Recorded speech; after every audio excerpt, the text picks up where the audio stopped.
बिस्मिल्लाहिर्रहमानिर्रहीम अस्सलाम वालेकुम। Welcome to my channel. अगर आपको क्रिप्टो के बारे में सीखना है, अगर आपको इन्वेस्टमेंट अर्निंग के बारे में सीखना है, ट्रेडिंग के बारे में सीखना है, तो आपने बिल्कुल परेशान नहीं होना, क्योंकि इस चैनल पे आपको कंप्लीट फ्री ऑफ कॉस्ट सिखाया जाएगा कि किस तरह से आप अर्निंग और इन्वेस्टमेंट कर सकते हैं। तो चलें शुरू करते हैं। इस वीडियो के अंदर मैं आपको बताऊंगी कि हमने हमेशा नाम सुना है कि अल्ट कॉइन्स। तो ये अल्ट कॉइन्स बेसिकली होते क्या हैं, ये किस तरह से वर्क करते हैं और इसके अंदर क्या क्या वैरायटीज़ होती हैं, क्या क्या टाइप्स होती हैं, इसकी मैं सारी चीज़ें आपको डिटेल से समझाऊंगी। तो चलें शुरू करते हैं आज की वीडियो। सबसे पहली बात तो ये है कि अल्ट कॉइन क्या होते हैं। बिटकॉइन के अलावा यानी क्रिप्टो करेंसी के अंदर जो पहला कॉइन था वो था बिटकॉइन। तो बिटकॉइन के अलावा जितने भी कॉइन्स मौजूद हैं वो सारे अल्ट कॉइन्स हैं। अब जितने भी सारे, फिर चाहे वो इथीरियम है, सोलाना है, पोल्का डॉट है, डॉज कॉइन है, जितने भी कॉइन्स हैं वो सारे अल्ट कॉइन्स में आएंगे। सिर्फ एक बिटकॉइन एक अलहदा है, बाकी सारे अल्ट कॉइन्स हैं। सही है, यहाँ तक आपको बात समझ में आ गई। अब अल्ट कॉइन के अंदर भी बहुत सारी टाइप्स होती हैं, यानी कि स्टेबल कॉइन्स होते हैं, यूटिलिटी टोकन्स भी होते हैं, इसके अलावा सिक्योरिटी टोकन्स भी होते हैं। तो बहुत सारी चीज़ें होती हैं। सही है। अब हमारे पास सबसे पहले स्टेबल कॉइन्स क्या होते हैं। स्टेबल कॉइन्स वो कॉइन्स होते हैं जिनके बैकअप पे कोई एसेट मौजूद होता है, जैसे कि फिएट करेंसी के अंदर होता था कि उनकी, जैसे फिएट करेंसी मैंने आपको समझाया था कि हमारे पास बैकअप पे गोल्ड होता था, यानी करेंसी उतनी ही प्रिंट की जा सकती थी जितना किसी कंट्री के पास गोल्ड मौजूद था। ठीक है, तो वो बैकअप होता था कि गोल्ड है। ठीक है, वो एक रसीद के तौर पे वो करेंसी यूज़ होती थी। इसी तरीके से ये जो स्टेबल कॉइन्स होते हैं वो उनकी बैकअप पे कोई एसेट मौजूद होता है। और ये स्टेबल कॉइन इसलिए आए मार्केट में क्योंकि जो क्रिप्टो करेंसी है, ये बिटकॉइन है, ये बहुत ज़्यादा फ्लक्चुएट होता है। यानी ये बहुत ज़्यादा, इसकी रेट्स हाई भी जाते हैं, अप एंड डाउन बहुत ज़्यादा चलता है। ठीक है, तो इसको एक एज अ इन्वेस्टमेंट यूज़ किया जाता है कि भाई आपने अभी पैसे अपने डाले और आपके पैसे बढ़ भी सकते हैं, कम भी हो सकते हैं। लेकिन स्टेबल कॉइन्स को इन्वेस्टमेंट के तौर पे यूज़ नहीं किया जाता। इसमें आप या तो आप मनी आपने सेव करके रख ली है या आपने किसी को भेजनी है, तो उसके लिए जो है ना स्टेबल कॉइन्स को ज़्यादातर यूज़ किया जाता है। और इनकी जो रेट्स होते हैं ये स्टेबल रहते हैं, मतलब बहुत ज़्यादा फ्लक्चुएट नहीं करते हैं, इसीलिए इनको स्टेबल कॉइन्स कहा जाता है। सही है। दूसरा कॉन्सेप्ट है हमारे पास यूटिलिटी टोकन्स का।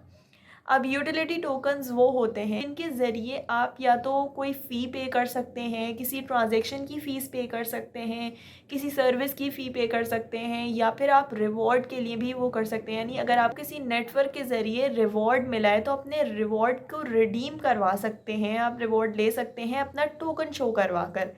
सही है। अब आपको ये यूटिलिटी टोकन्स के बारे में समझ में आ गया। इसके अलावा सिक्योरिटी टोकन्स भी होते हैं। अब सिक्योरिटी टोकन्स क्या होते हैं। सिक्योरिटी टोकन्स वो होते हैं जिसके अंदर देखें, आप एक स्टॉक है या प्रॉपर्टी है, आप कोई स्टॉक या प्रॉपर्टी को, आपके पास वो नहीं कि आप डायरेक्टली उसको ख़रीद सकते हैं, तो सिक्योरिटी टोकन्स को यूज़ करके आप अपना कोई स्टॉक या प्रॉपर्टी ख़रीद सकते हैं। लेकिन जैसे अगर आपने कोई टोकन शो करवाया तो आप पता चल जाएगा भाई ये इतना स्टॉक या इतनी ये प्रॉपर्टी आपकी है। लेकिन इसके अंदर बहुत ज़्यादा स्कैम्स भी होते हैं, बहुत सारी चीज़ें भी होती हैं, तो आपको बहुत ध्यान रख के सारी चीज़ें करनी पड़ती हैं। ये नहीं कि आपने टोकन तो ले लिया लेकिन वो लीगलाइज नहीं थी या कोई ऐसा इशू था प्रॉपर्टी में या उसके अंदर, तो आपकी जो वो टोकन होगा वो वर्थलेस हो जाएगा, तो उसका कोई फ़ायदा नहीं होगा।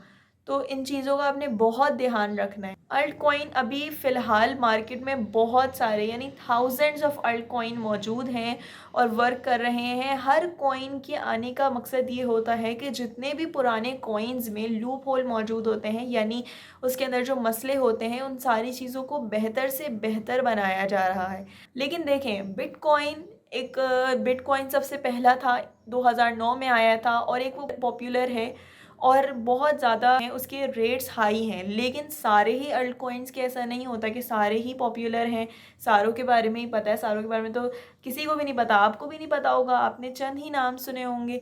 तो इसी तरीके से होता है, कुछ हैं जो पॉपुलर हैं, कुछ में जो अच्छे परफॉर्म करते भी हैं, लेकिन कुछ ऐसे भी आते हैं जो मार्केट में वो परफॉर्म नहीं कर पाते हैं, वो सही से परफॉर्म नहीं कर पाते हैं। उनकी लोग इन्वेस्टमेंट भी कर देते हैं उनके अंदर, लेकिन फिर भी वो डेड हो जाते हैं और उसके बाद उनकी इन्वेस्टमेंट ज़ाया हो जाती है। इसीलिए मैं आपको बार बार ये कहती हूँ कि देखें, फाइनेंशियल एडवाइस आपको कोई भी नहीं दे सकता, ना तो कोई भी यूट्यूबर, ना तो मैं और ना ही कोई तीसरा शख्स। पैसे आपके हैं तो आपने बहुत सोच समझ के और सीख के इन्वेस्टमेंट करनी है।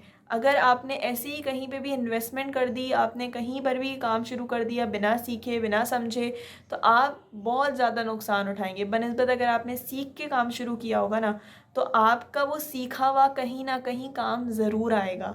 तो इन बातों को अपने दिमाग में रखिएगा और उम्मीद है मुझे कि यहाँ तक आपको अल्ट कॉइन का टॉपिक समझ में आ गया होगा। आपको यूटिलिटी, सिक्योरिटी, टोकन्स और स्टेबल कॉइन्स के बारे में डिफरेंस समझ में आ गया होगा। अगर आपको मेरी वीडियो पसंद आई हो तो लाइक ज़रूर कीजिएगा और सब्सक्राइब भी ज़रूर कीजिएगा। आज के लिए इतना ही। जज़ाकल्लाह। अल्लाह हाफ़िज़।